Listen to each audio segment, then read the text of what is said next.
They laughed. Not the casual, passing kind. It was sharp, deliberate, the kind meant to cut. "She pays, we win," Mom smirked, glass of wine in hand. "Who cares if she starves?" Dad didn't miss a beat. "Useless. Doesn't deserve the house anyway." I stood in the hallway, still in my work uniform, the smell of fryer oil clinging to my skin after my third shift that day.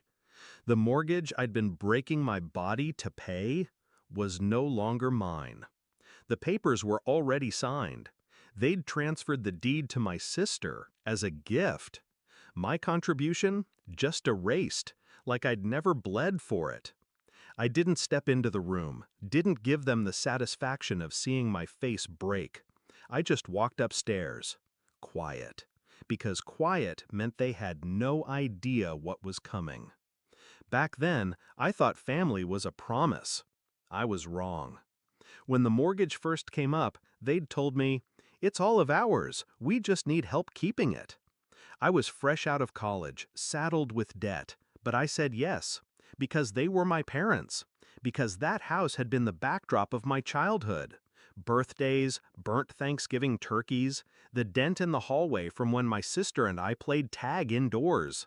They promised me security. They gave me debt instead. The signs were there.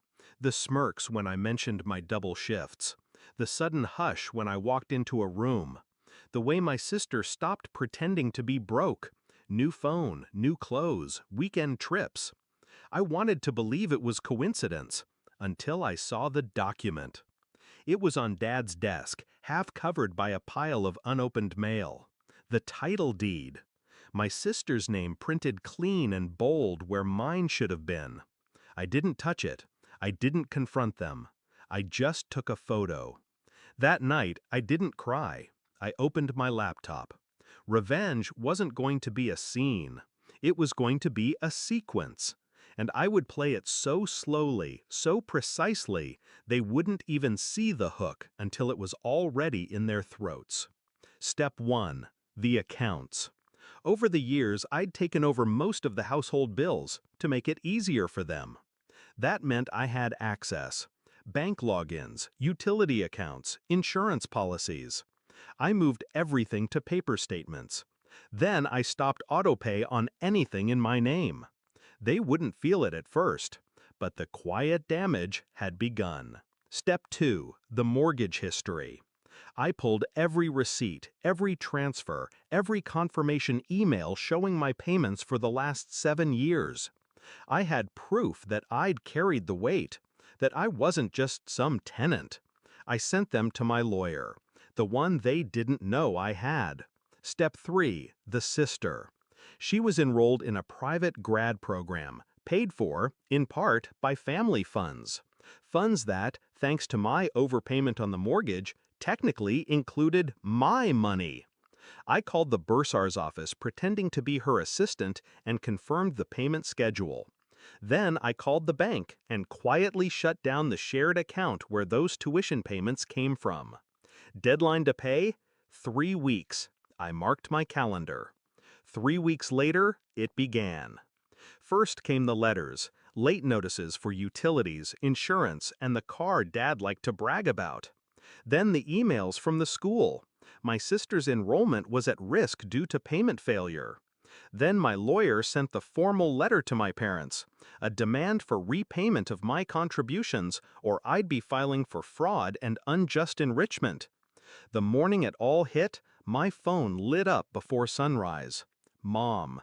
Then Dad. Then my sister. I didn't answer. At 8:40 a.m., the school sent the final withdrawal notice to my sister. I knew, because she'd forwarded it to me with a single text, "What did you do?" I waited until that night to call. She picked up on the first ring, voice shaking with rage. "You're ruining everything!" she spat. "No," I said. "Calm. I'm collecting." "You can't just—" "I paid for that house," I cut in. 7 years of my life. You think you can take it without consequence? Think again. She went quiet. I could almost hear her realizing The tuition, the utilities, the insurance, all of it had been a lifeline I'd just cut. By the next week, my parents were scrambling, selling off furniture, borrowing from relatives, anything to plug the holes. But every time they tried, they found another leak, because I'd made sure of it. They'd signed for that house without reading the fine print, the lien I'd placed months earlier when I updated the mortgage paperwork, which meant they couldn't sell, refinance, or even legally gift it without clearing my claim first. They'd trapped themselves. The confrontation came 2 months later. I was sitting in the diner where I now worked one job. My other two were no longer necessary. They slid into my booth, faces pale and tight. "You're tearing this family apart," Mom said. "No," I replied, stirring my coffee. "You did that when you sold me out."